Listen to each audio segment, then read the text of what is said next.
பழனியிலே சந்நியாசி தணிகையிலே சம்சாரி உன் கணக்கு புரியலையே முருகா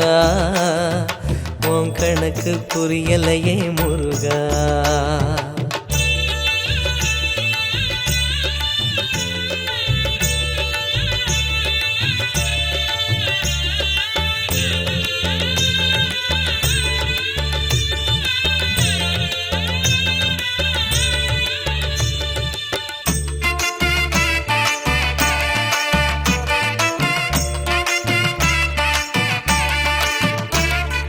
குழந்தை போல நடப்பதென்ன சுவாமி மலையிலே